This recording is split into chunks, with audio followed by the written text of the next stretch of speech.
Dépression, anxiété chronique, bipolarité ou encore schizophrénie, les maladies psychiques touchent aujourd'hui un Français sur quatre, mais elles sont encore trop souvent tabous. C'est pourtant de ces troubles dont nous allons parler ce soir dans le choix de la rédaction. Comment repérer ces troubles? Quels sont les traitements? Notre invité, le docteur Sylvie Chastan, nous éclairera dans un instant sur le sujet. Mais avant, comment vit-on aujourd'hui avec une maladie psychique? Nous sommes allés à la rencontre de Thomas. Il est âgé de 37 ans et souffre de schizophrénie depuis l'adolescence. Une maladie qui touche une personne sur 100 en France. Emmanuel Partouche avec Dounia Siri.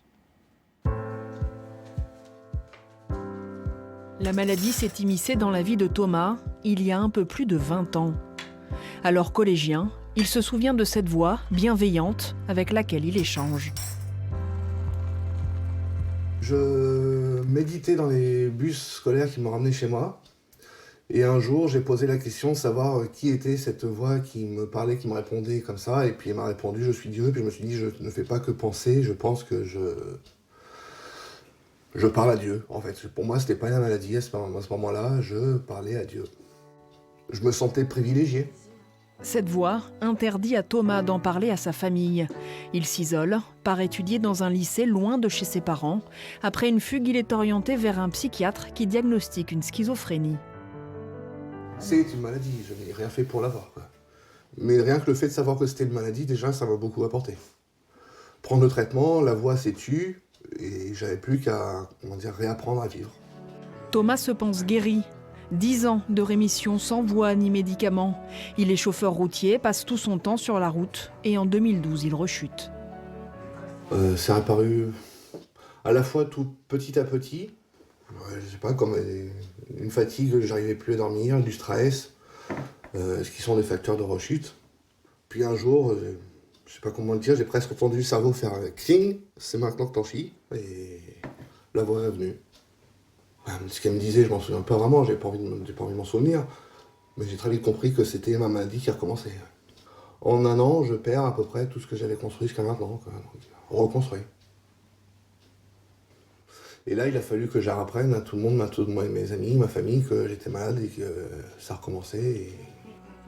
Thomas ne peut plus travailler. Il se confie d'abord à sa sœur aînée et plus tard à sa mère.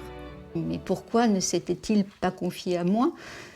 Pourquoi s'était-il confié à sa sœur? Tout ça, pour la maman que je pensais avoir été très attentive, ça a été très déstabilisant. Je ne connaissais personne dans mon entourage qui avait été touché par cette maladie. Donc, je fonctionnais avec les images qu'on voit dans les médias, la dangerosité, les cris, les propos incohérents. Donc, comme ça ne correspondait pas du tout à ce que Thomas avait affiché, j'étais complètement perdue, complètement perdue. Malgré les doutes, la famille fait bloc. Cette maladie n'est pas simplement une voix.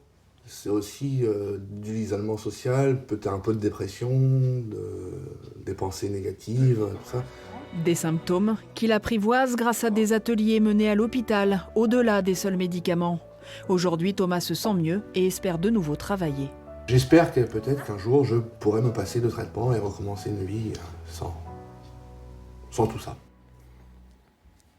Invité de ce 19 ans, le docteur Sylvie Chastan, psychiatre en charge de l'unité de réhabilitation psychosociale au sein de l'hôpital de Navarre à Évreux. Bonsoir docteur. Alors bonsoir. Que regroupe-t-on derrière le terme de maladie ou trouble psychique ? On regroupe des notions qui sont très différentes. Il y a des maladies psychiques qui peuvent atteindre n'importe qui dans la population. La dépression, vous pouvez avoir une dépression, je peux avoir une dépression. Il y en a d'autres qui ciblent certaines fragilités familiales, comme la schizophrénie dont Thomas et sa maman viennent de parler, comme le trouble bipolaire, comme les troubles d'hyperactivité et de l'attention. La schizophrénie, c'est 1% de la population, les troubles bipolaires aussi. Les troubles d'hyperactivité et de l'attention, c'est 2%. On peut aussi avoir des TOC, c'est 2% de la population. Donc ça veut dire qu'il y a plusieurs troubles, et ça veut dire aussi qu'il y a plusieurs facteurs de risque.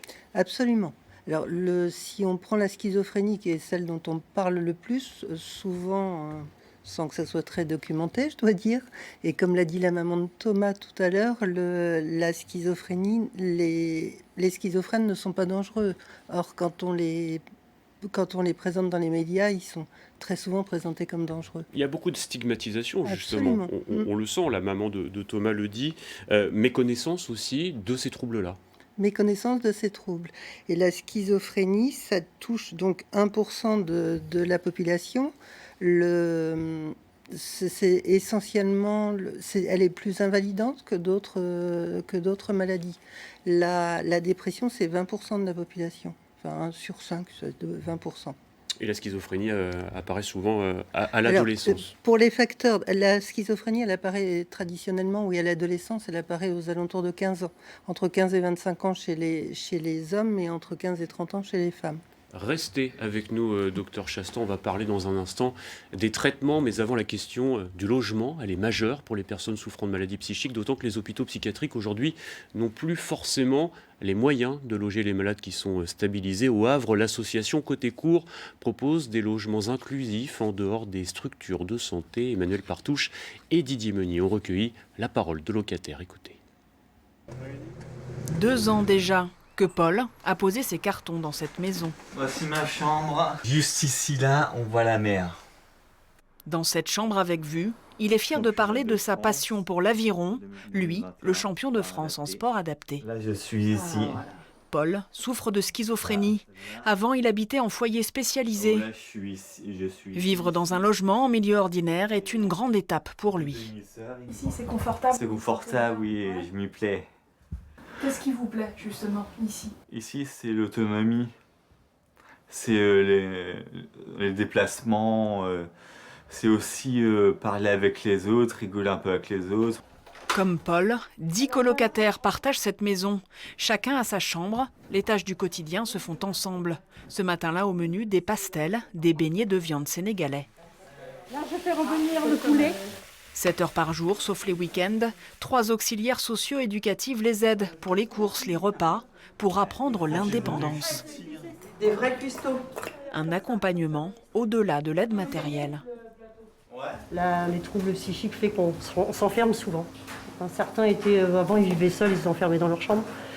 Et nous ici, on essaie de les remettre dans un collectif. Alors, on les aide aussi au niveau de l'estime de soi, le bien-être aussi, c'est très important. Des fois, c'est compliqué pour eux.